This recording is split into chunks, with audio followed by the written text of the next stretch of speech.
Boom. Hi. We're streaming. It's pre-release. Yeah. Welcome to our shit show. Yeah. Brought to you by Jiffy Lube, apparently. All right. So we are borrowing We're images doing limited from instead of Mythic modern Spoiler tonight. here. So those of you showing up Yeah. excited for modern, we're doing... do we change the thing on the... Yeah, I did. Yeah, we're doing pre-release. Pre-release, man. What's this set called?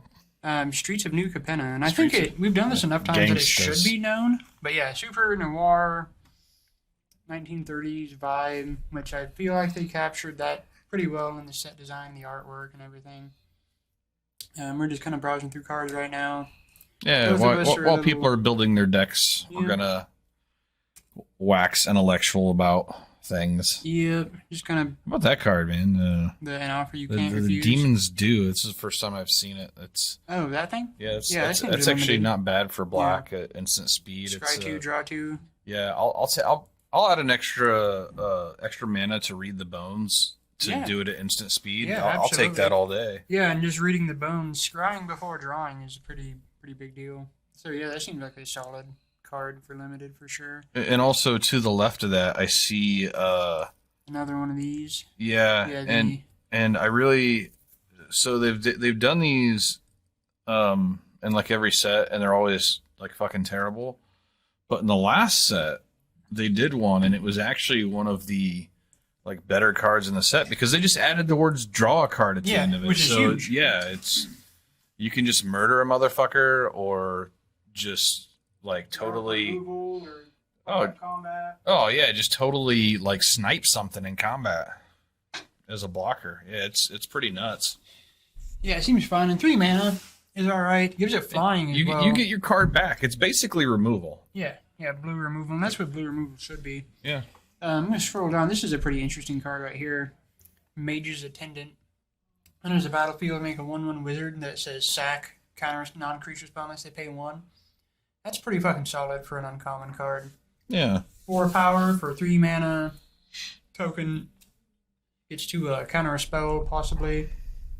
That's not bad. It's a pretty neat blink target. Oh yeah, for sure. Yeah, if there's a spot, if you had a free spot in any kind of a taxes deck, it definitely makes an amount of sense for sure. So let's see, what else is interesting. I guess we can talk about some of the big. I don't know. This is a limited thing, so let's try to talk about limited stuff. Okay. Because I mean, like big power cards are obvious enough, and obvious which are good and which are bad. So I think white has a lot of the good standouts for commons, probably, from what I've seen of the set. We've got... Kill Shot, classic reprint. Yep, not bad at all. Super solid. See if there's anything else in this row. That's a pretty bad black card. Ooh, a 1/1 for 1 that you can make a 2/1 once each turn for a life. Yeah, that's pretty terrible. How about Case the Joint? Like, Case the Joint. God, do I hate that. That's lame. Yeah, that's pretty... So, It's like, when you compare we're so Case... used to Scry 2, Draw 2. Yeah, you And compare now Case it's the like- Joint to the thing we just looked at, Demons Do, and it's like, yeah, fuck that. If scrying is worth like 8% of a card, then looking at the top of somebody's It's worth library like is a worth like 16th. Yeah, it's pretty bad. All right, so yeah, that's pretty terrible. Little Ravenous Rash type dude. It's fine. I don't know if those things are ever really relevant and limited. They never seem to be. Extract the Truth. That's cool. This card is worth saying something about. 2 mana, pull a card out of your opponent's hand or make him sack an enchantment. So I actually don't like love this card. 2 mana discard is always kind of iffy, especially when it's like kind of this hit or miss, like it's so specific. And I think that the fact that they threw something else on there is kind of null and void, just because them having a relevant enchantment in this set kind of seems like that also would be kind of hit or miss. Yeah, So to me, this is still just a sideboard card. I think. No, definitely Unlimited is absolutely a sideboard card. Across the board, like I do think it is specific, but it's less specific than some things. But yeah, it's definitely, I could see it being constructed playable just because it's yet another black enchantment kill thing, which they've never had until recently. If something doesn't line up, then it has at least another mode to maybe do something else. But yeah, and it occupies a weird space in the game, for sure. Yeah, that's just so specific. Creature enchant. I feel like this misses as a discard spell, like way more often than what you would like. Even if you bring it, like I just feel like this misses a lot. Now, it would be better if it said. Actually, it would be better if enchantment on the disruption side was replaced by artifact, because they're already dealing with an enchantment, right? Yeah. Like you're making them sack an enchantment. Yeah, so but why would you? But that's. I mean. As fucked up as it sounds, they don't let black touch artifacts in any way, and so that would be. I mean, hey, fucking 2 years ago that was true of enchantments. But, right. Give them some time. I guess they're sticking with that.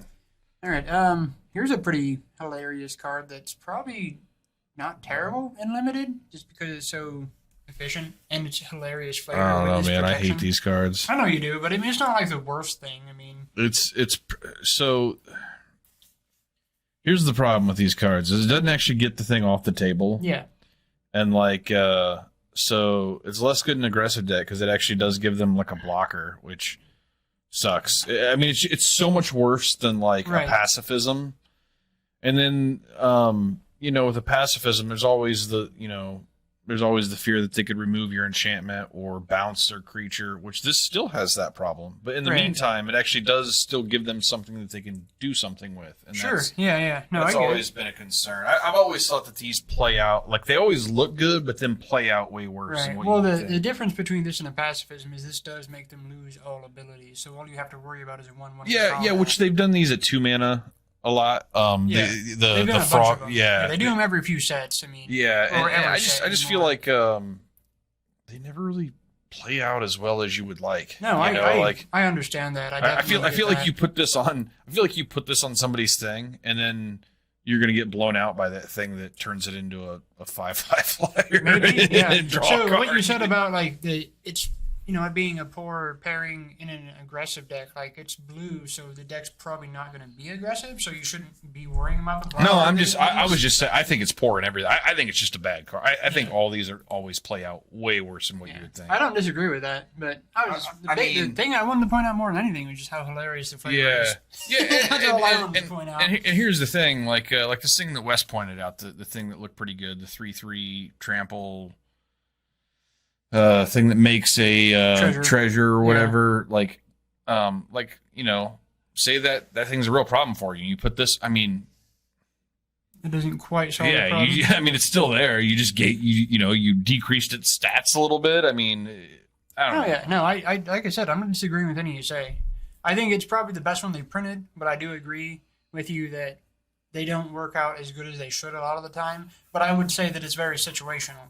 I would say there's probably situations where it would work out fine, depending on the deck build. Yeah, I feel like I would call this begrudgingly playable. Sure, that's the best. That's the best fair. Word for it. Like, there's nothing. It's wrong like with that. You might be playing a blue deck that just doesn't have any other ways to interact with cards, and so you end up having to put one of these in your deck. Let's jump down here. This is a card that I think I saw but didn't really register. It's an Edict, Incriminate. It's an interesting edict. Because you choose 2 of the creatures, and then they choose one of them to sacrifice.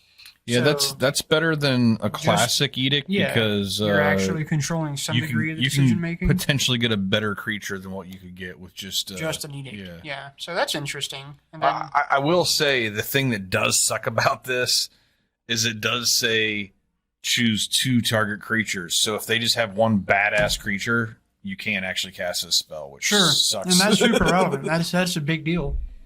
That is a very big deal. So, yeah, better than you would think, though. Goofy little artifact creature to its right. Just an illustration of how obsessed Wizards has become with treasures. We have a treasure dog. I don't know how that makes any sense flavor-wise in the set. I don't see why there would be a treasure dog that, there's nothing noir or crime themed about a treasure dog. I mean, it's a lot of rate for a card. Is this like a dog that you would find in a treasure chest, or is this like a dog that like hunts treasure? No, it is apparently a dog that is treasure. Oh, so it's an animated piece of treasure in dog form.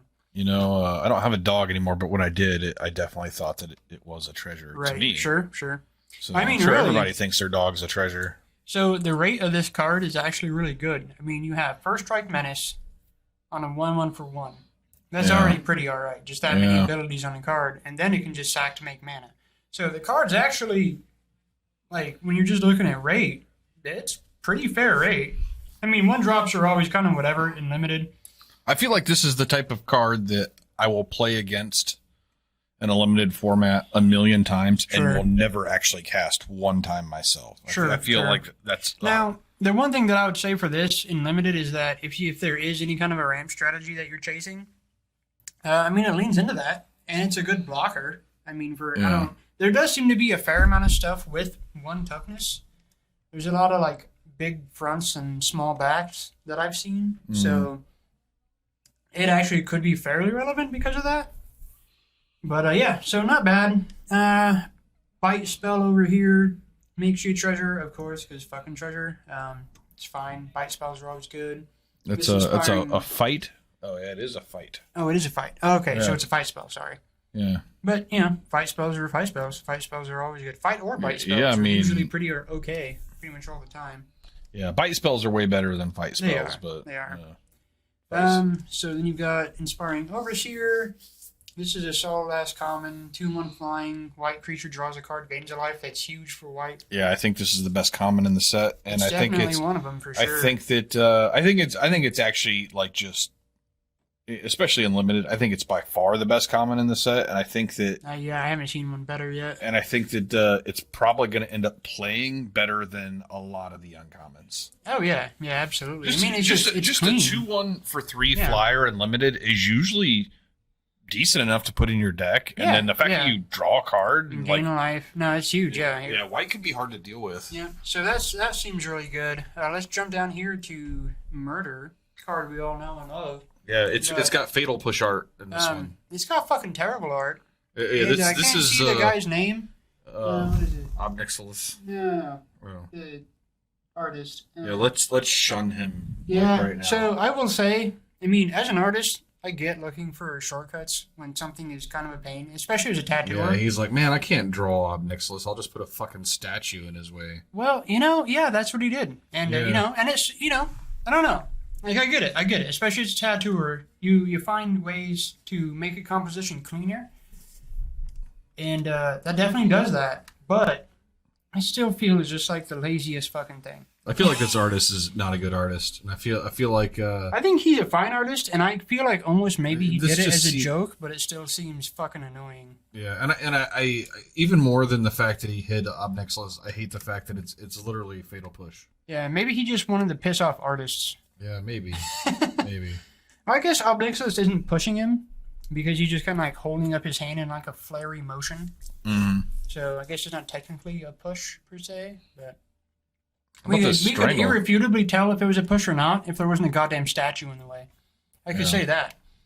All right, here's a decent common thing. Yeah, we can put that in the same category as that too, and just super efficient removal. Yeah, I like this. The Strangle. 3 damage to target creature or planeswalker. 1 mana. Nothing wrong with sorcery speeds. Always good. Oh, it's sorcery speed. Well, that is less good, but it's still super efficient removal. It's clean, yeah.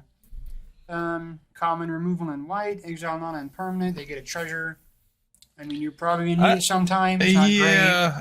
You're going to want to play better Was it cards. really too much to give the caster a treasure? He spent 5 mana on his own turn. Sure. Yeah, it should be like both gets a treasure. Yeah. I mean, like, I'm sure it's going to save your life sometimes, but you can't run much more than 1 or 2 of those at the most.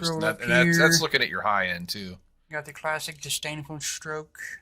There's something I was curious about. I haven't really looked at the... is there anything in red that, like, deals a damage to everything, or something that when it comes in pings something? Do we have any of that in this set? It pings something? And when it comes in? Yeah, something like that, or maybe one of those spells that just deals a damage to everything, or... I was wondering if we had anything. There's got to be something. Because, it's something that we normally have when it enters. It, pings a thing. Wait, what was that one? Okay, that one's a tap guy. I was looking at the no. Yeah, this thing actually could be pretty busted. I do want to talk about this card. So every Magic player hates tap effects because they're slow, because you can just die. But if the situation presents itself, this thing could be pretty damning. So 1 mana tap, X damage to any target where X is the number of permanents you sacrifice this turn. I don't know how this can play on limited, but like just looking at that ability at face value as a Magic card, that thing could potentially do a fuckload of damage.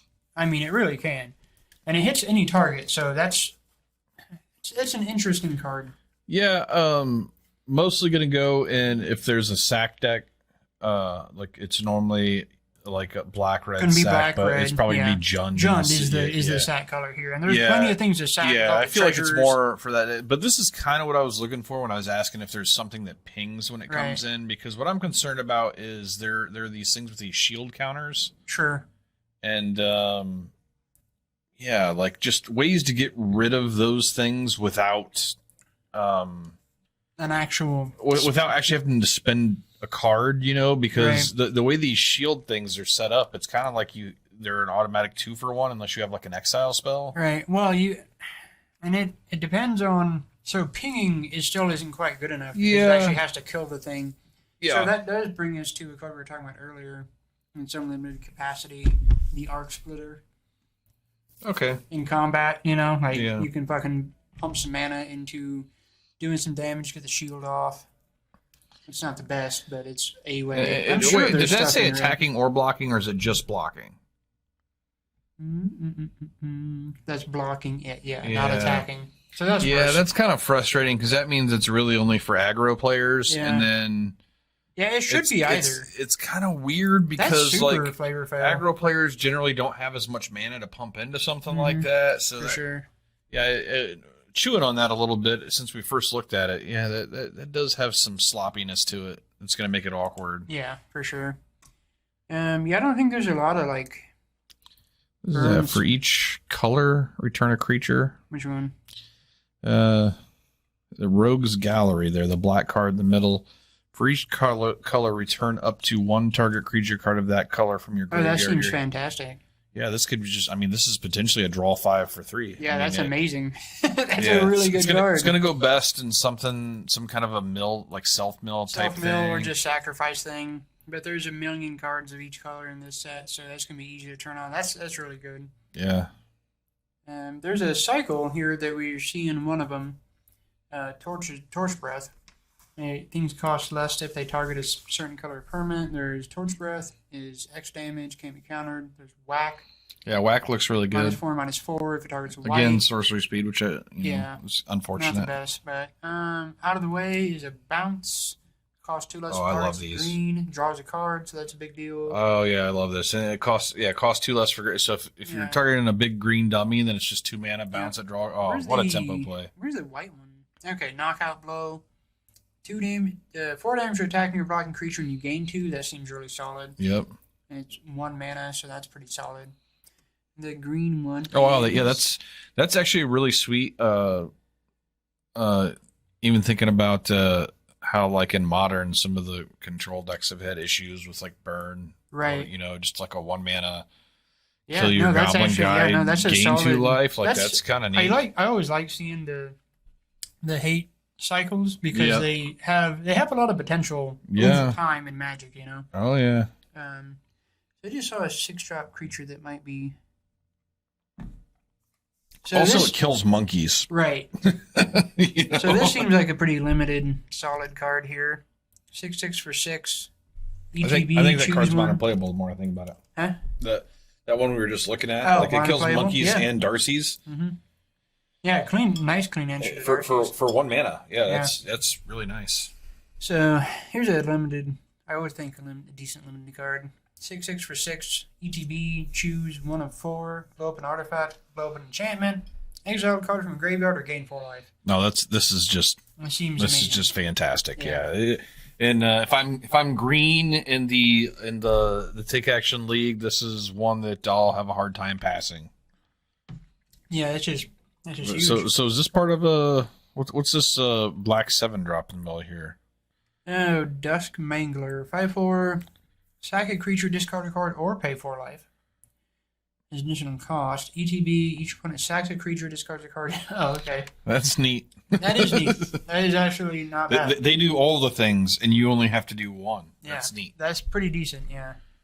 That's actually pretty decent, yeah. That's a big swing. I mean, it's 7 mana, but in limited, I feel like that's kind of a little bit of a cycle, because that it looks like the black version of this green thing that we just read at Uncommon, where it's just some big thing that gives you all kinds of extra reach.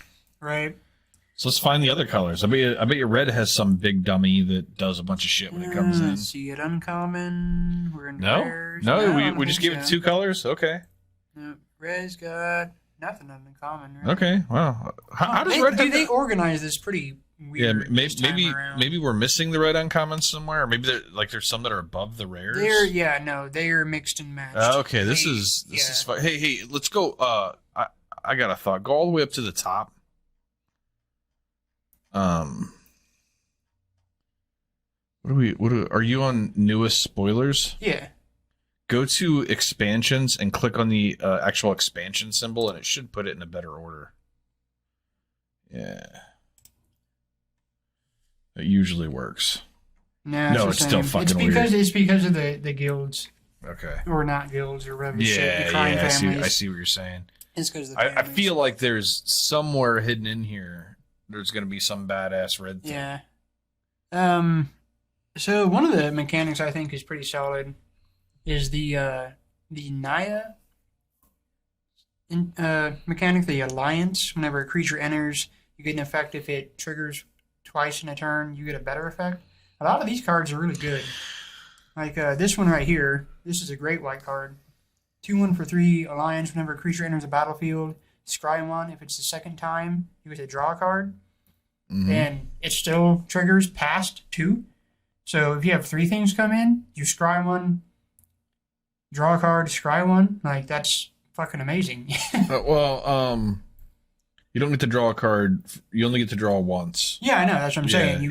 The first trigger scry 1 second, but I'm just saying that the third one you still get all the triggers. You still get to scry 1. Yeah, if you make 3 tokens, you still get 3 triggers, and that's fucking powerful. Like there's a lot to that, you know. So that's I think that's probably one of the better mechanics in the set. So here's a thought. Like, so I see this flash flying 2/1 with a shield counter. This is things like this are why I was wondering about a pinger. Yeah, you know, just something to like, because this could be a really annoying card. Oh, it will be. You know, it will be. The shield counter is a pretty powerful thing. Thankfully, there's no way to proliferate them in any way in this set, or else that would just be super stupid. Super stupid. You know what's funny is if you put it in combat with that 1/1 double strike. Right. Yeah. That's a trade. I mean. Yeah. Also, this 1/1 double strike guy, I think, is pretty sweet. 1/1 double strike. Whenever it becomes a target of a spell you control, it connives. Which connive, I think, is a pretty. Looting is not drawing, but it's still not bad. Mm. And the fact that it's a looting that makes your dude bigger seems really good, especially on a 1/1 double strike. So yeah, I could see. I saw this a little bit, and I think actually the blue card above it, I think, is the best one. Yeah, I think this card seems super obnoxious. Yeah, Hypnotic Grifter seems amazing because there's never been a creature with a draw ability attached to it that's cost 3. Yeah, I think to date. Yeah, and let me tell you that this is something your opponent can play on turn 1. You're going to need to kill it at some point. Absolutely. It's not a 1-drop that you can just let sit around the whole game. No, I'm very excited about that card. Like a 1/2 for like normally you play a 2/2 and it's over. You don't have to worry about the 1/1. This thing's gonna like. Oh yeah. Like even if it doesn't get a single counter, it's just going to do so much work, and like it's going to give your opponent that chance where they can just kind of like at 6 lands, stop playing lands, and just loot them all away for more gas. No, it's pretty amazing. I'm very excited about that card because it has a specific tribe type on it that I'm a big fan of. I like it just because it's a looter that you can actually activate multiple times in a turn. No, it's a fair cost. Like I said, I don't think they printed one that is at 3. They're all at 4. I mean, the guy that Spirits plays is 4 mana. Any of the other uncoms I can think of have all been 4 mana. Like, this is the first one we've seen at 3, and there's an upside. It gets bigger. Yeah. which can get way out of hand too. So yeah, I think it's a super sleeper. yeah, no, that card is awesome. I will be taking it highly. Let's see. Gold stuff is always good. Let's see if we can talk about some more not gold stuff. Okay, I want to talk about these things. These things are sweet.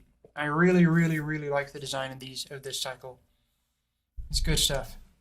So you can exile them out of your hand, fix your mana while it's exiled, and then you can just play it for value later. It just seems super good.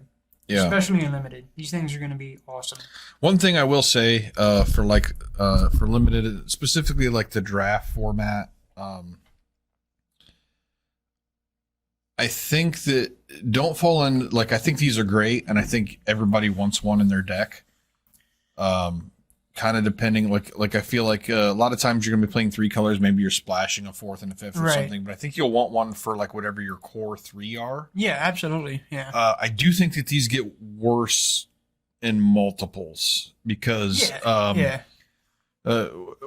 really, 1, you're going to have your colors that you need, and 2, you can't have too many 6 drops in your deck, you know, like no, you don't. you can play, you know, you're going to draw 4 of these and play them all out. You're going to have perfect mana, but you're going to have shit for cards. So. Yeah. No, probably a 2 of. Yeah, maybe a 2 of max, but that is something I would caution. I think these are good. I don't think that they're necessarily like first pickable, but I think that if you get like a solid like 3 color rare or something, then you know the equity on one of these and that color combination goes up. But then once you have one, I think overall you're not like you don't need to know. Your pick order is going down on these for the rest of the draft. No, you're only going to want to see in a 40 card deck in most 2, unless you're splashing. They are a good way to splash. They're a great way to splash a color. Yeah.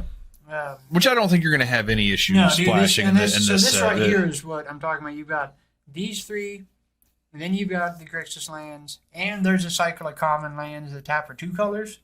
And so, like, the fixing here is just nuts. I mean, and these are the ones that when they enter, you sacrifice and go get a thing. Yeah, they're basically the panoramas from Alara, but you don't activate it; it just happens. So and I think they're a funky ass design. I think the reason that they did, we've talked about this, how it's kind of weird that if there was anything that like stopped the ability from happening, it just is a land that has no, you know, like that shouldn't ever be. It should never happen. But it is just kind of weird that they designed a card like that. It's a weird ass design. After looking at the set a little bit, I think the reason they did these is because there is an effect. I don't know the cards all that well, but there's one that cares about having 5 different CMCs in your graveyard. Oh, right. Sure. And this is a very easy way at common to give you a 0. Right. Like right off the bat. So yeah, I think those are interesting. You definitely, the mana fixing is solid here. All right, so for the Jund stuff, they've got the Blitz mechanic, which I think is probably the worst mechanic. I think some of the cards are decent. Blitz is like it turns everything to a spark. So you can cast it, or you can cast it as a spark, but it draws you a card when it dies. So if you do blitz something, it replaces itself, which makes it interesting. But I do think it's just the worst mechanic. Yeah, you get to draw a card. Another way to get different CMCs in your graveyard, if that is part of your. Now, if you open a pool and you have the Jund Ascendancy, Blitz is fucking nuts. You know, if you have the Jund Ascendancy, Blitz is an amazing mechanic, and you could just steamroll somebody. Because the Jund Ascendancy says when you sacrifice something, you get something with lesser CMC just into play. Yeah. So if you happen to open that pool, or if you have that deck in League, Jesus Christ, you're going to do some things, because that's going to get obnoxious. Because then whenever you blitz something, then you blitz another thing. Well, now the first thing you blitz just comes back into play. The next turn, you blitz another thing to get the other thing back into play. Something I wanted to talk about, the card that we already touched on, I want to go back to, because I meant to mention something and just kind of got caught up in talking shit about the card. Which card was it? It's the blue one that turns something into a 1/1. Oh, yeah. It's keep going down. You'll find it. Yeah. So I think it's like the last blue card in the line, actually. Okay. Witness protection, yeah. Yeah. I did want to point out the fact that it's a 1/1 named Legitimate Business Person. No, I know. That's what I was trying to point out. It's hilarious. The flavor. It's so good. The flavor is really cool. Yeah, the flavor is awesome. Like, and it's I don't know. Again, I think it's functional enough. You're not going to always play. It's not going to always be good. There are going to be times where it's bad, but I think there's going to be times where it's good too. It's one of those things. It's probably more bad than good, but I think it's not the worst. Now, whether or not a blue deck in this, Grixis seems aggressive.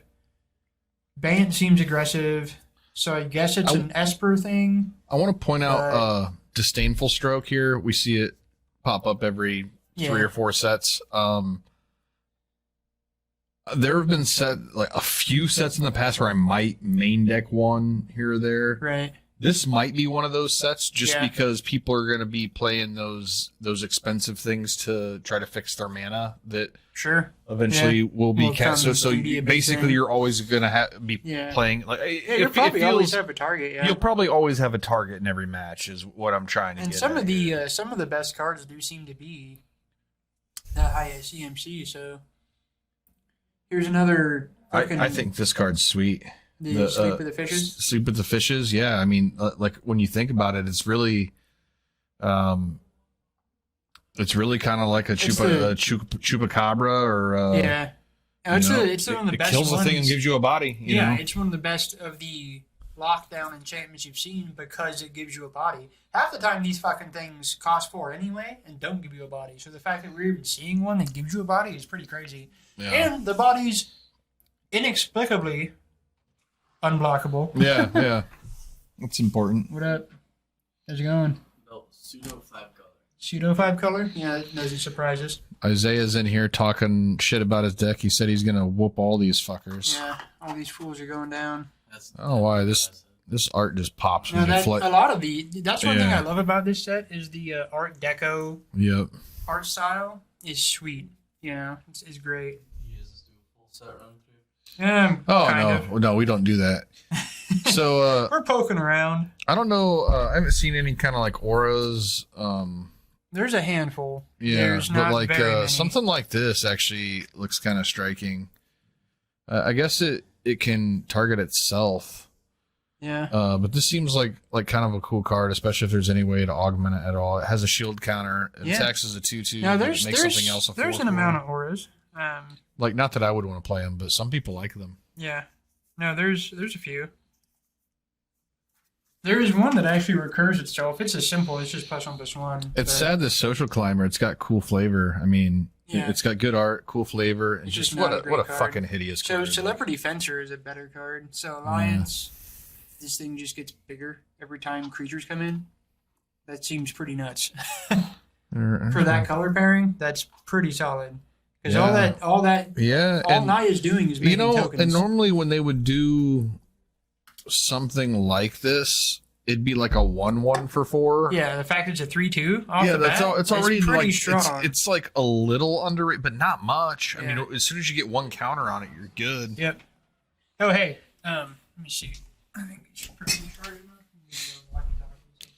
I'd like to talk about this boon of safety. Look at this piece of shit. What? Oh god, some of these combat tricks just make me want to fucking die.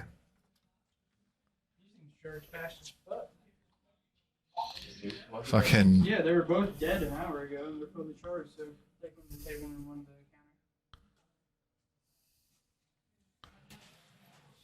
counter. Think my creature's dead? No, my creature's not dead, and I get to scry one, fool. Woo!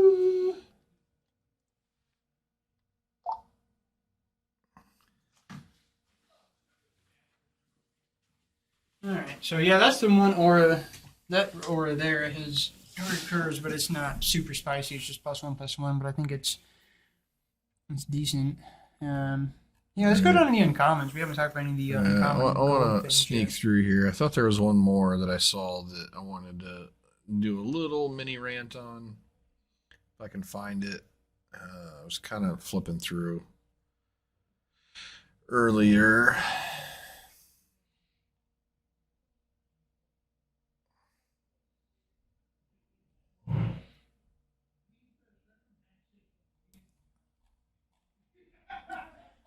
All right, I can't find what I was looking for. So, what were you wanting to look at? Some colorless stuff? Yeah, the multicolor Okay. uncommons, because that's, you're going to see a lot of that stuff. So, this is the non... So, the way they've organized it here on Mythic Spoiler is that they've put all the, specifically guild-related stuff up top. It's down fucking here. atrocious. It's a little annoying, yeah. So, some of these cards are interesting. Here's some more. We go back to we were talking about this card earlier and how awful the artwork is. What actually is fucking me up now... I don't think that the artwork is awful. Like, it's not good, but, I just think it's so weird. Like It's weird. It just Yeah. looks like it literally looks like somebody took a picture of their TV screen. Right. No, it's weird. So the one thing that fucks me up about this card, and these cards that I'm seeing, because there's a recurring thing with these fish that are unblockable, I feel like they should be either A, make them seem more magical, Yeah. and not just like clownfish, Yeah. or B, not make them not just clownfish, because how the shit is a clownfish not going to be blocked? Because all a clownfish does is fucking swim in water. It has this mask over the eyes. So that's it, the mask. Yeah, nobody sees them. There's a coming. magical floating clownfish that can survive outside of water. Nobody sees these things coming. Yeah, Is no, what it is. no, there's a mask clearly. Come on, man. They should be like rogue fish, honestly. See a fucking Superman effect, with the fucking put the glasses on. It's like that. All right, but yeah, it's a good card though. I mean, instant speed, 2 bodies. They're both unblockable.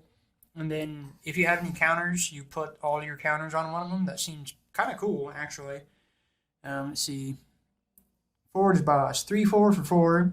When you sack one or more other creatures, 2 damage to each opponent. That seems like a fine limited card there. 3/4 for 4. Yeah. Damage. Very notable that you can only do this once each turn. So that is a thing in the set. Most of these effects only happen once each turn. Yeah.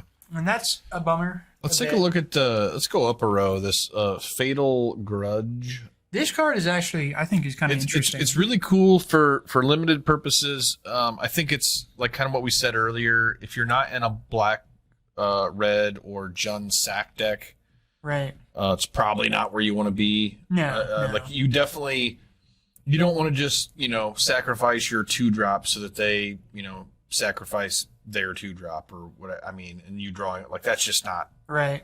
That's not really worth the card. Like no, it's not. But you want to have fodder to really make it worth it. The interesting thing is that it does replace itself, and that's one thing a lot of these cards don't do. So that's pretty good. I actually think that there may be space for certain decks in Constructed to maybe play this card, that have different kind of types of cards that you could sacrifice in a targeted way to make sure you're getting something off the table you want that has a diversity of different card types. So that card is pretty interesting. This stimulus package might get a little out of hand in this set, in limited.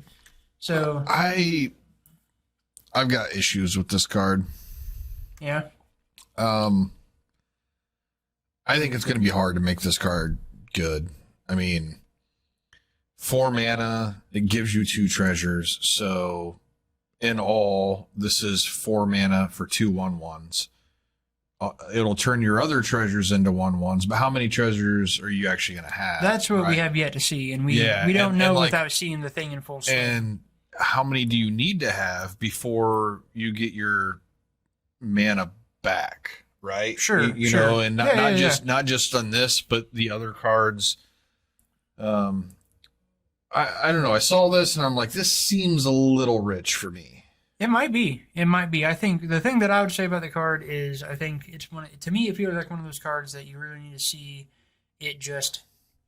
You really need to see the environment fleshed out and play through it a few times to really know how good it could be. I would almost rather, instead of it just giving you 2 treasures, if it had like some kind of a way, like an engine to create treasures. Sure. Whether it be like a landfall type of thing. Right. Like just some way, and granted you get less starting out that way, but like it kind of seems like an engine card that doesn't actually. Well, it needs some other kind of an engine. Yeah, with it's half of an engine. Yeah, exactly. It's half of an engine. Which does seem. I mean, there's a huge. We've already seen so many treasure cards in the set that it Yeah. It shouldn't be too hard, but Yeah, and the ramp, 4 mana, the ramp you get off of it seems... Well, so it's not even ramp. I think it's... I mean, treasure tokens are ramp. They are, but in a situation where it's a 4-mana card that makes you 2 mana... Yeah, so on your turn 5, you can cast a 7 functionally drop. Well, yeah. what in my mind, how I view that is that it's functionally a 2-mana spell that you play on turn 4. That's what I see that as. I don't really like... Sure. After it's past 2 mana... I don't ever see any card past 2 mana as ramp, you know. I mean, that's just how I look at it. Yeah. I know it still is ramp, but that's how I evaluate the card. Is not that I'm going to ramp myself into something big with this. Yeah, and I could be, and, you know, you never know until you play with it. But to me, like, that looks like a card that I'm not excited about putting into my deck. No, but like I said, I'm not sure exactly. We have to see all the other treasure stuff first, and there is a fair amount of it so far. So... This makes treasure. There's a lot of shit that makes treasure, so it might be okay. It might be a little greedy. It might be one of those uncommon cards that don't quite get there. But I mean, if you got the engines going, it would be pretty annoying, especially with cards like this, where you have other citizens get one on the front. And that's the thing too. It makes citizen tokens, and there's a lot of citizen synergy in this set already. So, and right to the right, equip for 1 on a citizen, +2/+1 in trample. Yeah, there's a lot going on with citizens. Was there a citizen's arrest type of deal in that this? would be hilarious. There is public enemy, but no, I think there should be. That actually is a flavor fail. That's a very much a flavor fail. Missed opportunity there. Yeah, Wizards. for sure. All right, so I guess we can go look at some of these rares and see. Oh, so I don't know. So let's go back up here for a minute because this is all the mechanical shit. So we've got. You're seeing the connive guys, the casualty, all the mechanics laid out here. Some of the... So, the green guy you were talking about that can make himself a 4/4, he seems solid for the shield. Yeah. Or, you know, like, he can make something else a 4/4 too. Right. It's kind of a cool card. You have to kill it twice, basically. Right. This seems like a solid card for limited. 2/3 for 3, enter the shield. Whenever it attacks, you can give something else flying. That can just be decent, I would think. Yeah, that seemed like a really good card, actually. I was having a conversation earlier about the lack of devil token makers, and I guess that the thing they did was print this guy, the Pugnacious Pugilist, who also seems like a solid limited card. 4/4s for 5, or seem alright. Whenever he attacks, you make a tap, then attacking 1/1 devil. That seems like a good rate for 5 mana. And then he can blitz for 4. So, it's not bad. See if there's any other good shield cards in uncommon. This thing seems decent. Double strike. 2/1 double strike for 3 with a shield counter. Seems fine. Yeah, it's pretty good. I think that's all for the shield counters.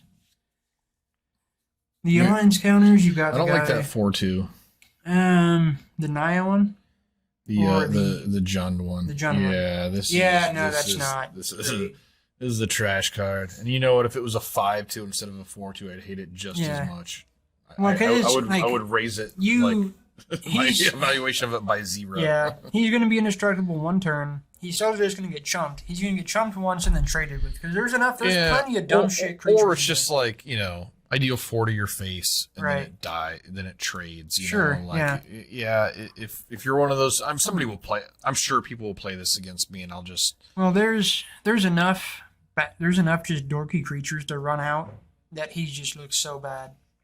Yeah, but like this is the type of card that like people play though. You know, like it's not good, but people don't realize. Like this is the type of card that people don't realize how bad it actually is. So looking at this cycle here. Because this is the cycle laid out in front of us.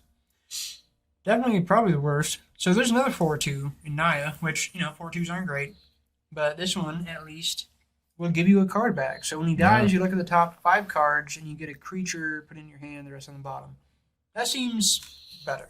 Yeah, you get your card back instead of just some extra damage. Now, I think that the best one of these cycles is probably going to be either the Larcenist or the Corpse Appraiser. The Larcenist is the Esper, and it just pulls a card. Yeah. Okay. The one thing I'm actually going to say that the Larcenist It's going to be a frustrating card to play with because while it could be the best one, I actually just there are going to registered. be so many times when you draw and your opponent's just out of gas and it does it's gonna nothing. miss. Yeah, no, I just read it now and realized that it says specifically artifact, instant, or sorcery, and that's pretty. Yeah, this that's card's pretty going to miss. frustrating. It might actually be the worst one. You know, yeah. Now that I see the specificness of the selection, I would agree. So this Corpse Appraiser though seems pretty interesting. ETB, exile one creature from a graveyard. If your card is put in exile this way, look at the top 3 cards of your library and put one of those cards in your hand. Yeah, that card's fucking amazing. It says a graveyard. One target creature from a graveyard. And if you exile something this way, you get to dig the top 3. And you get a card? Yeah.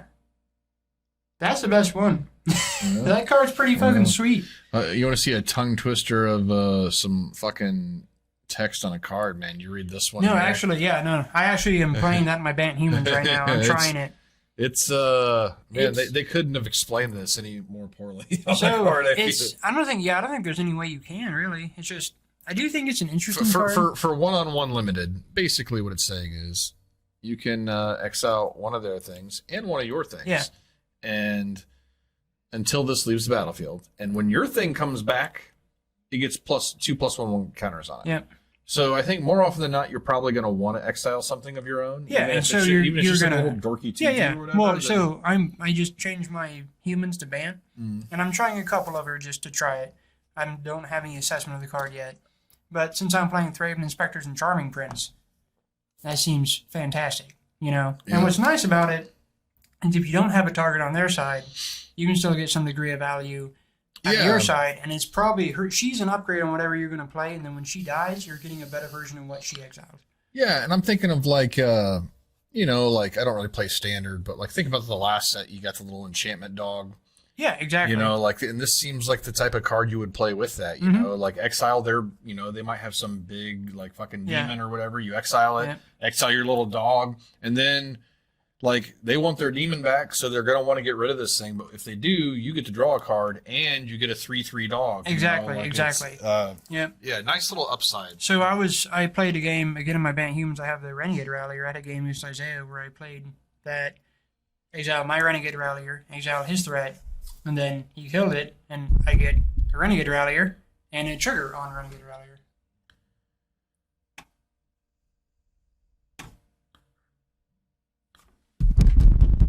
Yeah, we're good. I'm not. Yeah, you are. It's listed down here. There's too many. Okay, gotcha. There's too many mics on here for some reason. Yeah. Got to clean that up at some point. But yeah, I think, and also, as far as these cards are concerned, the O-ring type cards, the fact that there's now an O-ring type card that can hit multiple creatures has not been a thing that's been done before. It's always one creature, you know. It's the same text. It's just the same card, but with just so many different dimensions to it than we've never seen before on one of these cards. So I kind of think it's probably... and I feel like they had to word it the way that they did because of the fact that it will probably be played in Commander, and it makes... You have to account for multiple players in that way. Yeah, so for sure. It's a little convoluted the way that they did, but I don't think I'm sure the average person will read this card and then I take it away from you and tell me what it does. And sure. probably couldn't do it on the first reading. Yeah. So I do think that this whole cycle is actually, all these cards seem pretty alright. So the Naya guy is just a 3/1. You pay X and you just Court of Calling. Like, that seems really good for any situation. Like, yeah, I will say that with that being said, you kind of have to think about this as like a 6-drop. You do. No, it is not a 3-drop. Yeah. No, it is a 4 and on. Maybe you could get away with 5 mana if you have a healthy dose of 2-drops. Good Yeah. 2-drop. No, with a card like this, you have to consider your curve. Yeah, because I think even at 5, I think you'd have to. It almost have to be a 6-drop because if you're casting this, maybe if you're behind, but in limited, absolutely. If all you're getting is a 3/1 and like a 2/2 for 2, right? Like, yeah. I guess it depends on what the creatures are doing that you're getting. Yeah. So it just has a high ceiling. I think it makes a lot of sense with this group we see down below, right? Yeah, exactly. What's up, Wes? So, but all in all, though, not a bad card. And then the Jun guy is just a Jun guy. Whenever you attack, you get to double something's power. That seems just good. Yeah. You know? And it's not even when he attacks. It's just when you go to combat, Yeah. you get to double something's power. That just seems... Yeah, so you get value the turn you cast it. Yeah, You exactly. double That seems a very something. solid card. It's a 2/4, functionally a 4/4 if it's standing alone. It's that crew captain underneath it. I can't help but hate that. I know, that card. thing's... No, that's so... We That, already, it's we already actually... bitched about it once. And It's I'm ready frustrating because, I'm like, ready to hey, dig here's back this in. just super solid Jun card above it, and then here's this piece of shit below it. Like, how are these guys hanging out? Like, wouldn't Yeah. this guy just fucking murder this guy and bury him in a fucking dumpster somewhere? Yeah. Like, get out of my fucking family, bro. You're not worth it. Yeah. So then the Grixis chick is It's a interesting. sweet little card. Yeah, 2/4 haste. You can filter 1 to 3 mana to cast her instant sorcery spells, and when she dies, you get to return an instant or sorcery from your graveyard to your hand. That just seems like an all-around good card too. I like it. Yeah, it's not bad at all. In the Esper, 3/4 for 4. Whenever you draw a card, you drain your opponents. Seems fucking fantastic too. I mean, it's really good. Well, I think we're getting You close. about ready? But I think we got a few. He usually gives them 50 minutes. Yeah. And we're 6:45. So maybe we got a quick second to talk about these charms. Yeah, I definitely have. This is an important thing to talk about, I'd have to say. So, as far as limited goes, who knows how, I don't know if I can say how good they'll be in that regard. I think they're all pretty good. They're I all mean, fair and limited for sure. Overall, quality-wise, my vote is the best ones. I would say the Brokers or the Riveteers. That's my vote for the best charms of the cycle. just in limited or just In general just as in cards. general. Just in general as cards. Yeah, I think that the Brokers is my favorite just because it's got that draw 2 cards on there. Right. And charms historically have given you versatility, but they've never really given you a straight 2-for-1. Right. And that is a straight 2-for-1. Yeah. So I really, really dig that. I do like the Jun one. I think having something in those colors, especially just having the graveyard hate, Right. mixed with a couple other. When you get the high CMC edict, Yeah. and it's a different 2-for-1. It's the red exile thing, but it still is actually that one can technically maybe be a 3-for-1. If you guys instant speed exile the top 3 until your next turn, you can play those. That could actually be more than 2 cards. Obscure Charm, the Esper one, has gotten a lot of talk already Yeah. because they're like, oh, it works with Old Teferi. And like, yeah, I think this that's card's actually pretty just much like. the talk is that working with Little Teferi. And I think that nobody's ever going to do that. Yeah. That's what I think. I honestly don't think. I mean, it kills Little Teferi. I feel like you're more likely to kill Little. Like, I mean, hey, like if you're playing Esper, what do you have in your deck that you can recur right. besides Little Teferi? You don't. Like, Yeah. it's Little Teferi, and so Is it worth bothering to recur that? I'm not It's already super gonna be excited so about much paying value. 3 mana to counter an instant or sorcery. Sure. I mean, which that's all charms. You end Right. up overpaying for Yeah, the yeah. effect, but. So I think the Maestro's Charm is actually not terrible. No, I mean it kills a thing, and I like killing It kills things. a thing. It does 5 damage to a creature or walker, so it mops up most all walkers. It's going to kill most creatures. You get to dig top 5 cards. It does put it in your hand. It doesn't put it on top or anything. So you are getting to dig 5 cards. And the lose 3 life and gain 3 life in Grixis could actually be handy. Because those colors don't have any life gain. They don't. I feel like you're not going to do that. No, very you're probably often, not, but I'm just saying, Could happen. I've played against Burn before. Yeah, exactly. You're going to need that. Probably there. going to. If I had this card in my hand, I'd probably use it to kill something. Right. But No, I think I do think the Riveteers and the Brokers are just the best. The Cabaretti is just Naya stuff. I mean, it is what it is. I could play the Broker's Charm and just like pretend that it only has one mode, and I'd be Right. pretty happy with it. Right. So, all right, yeah. Yeah.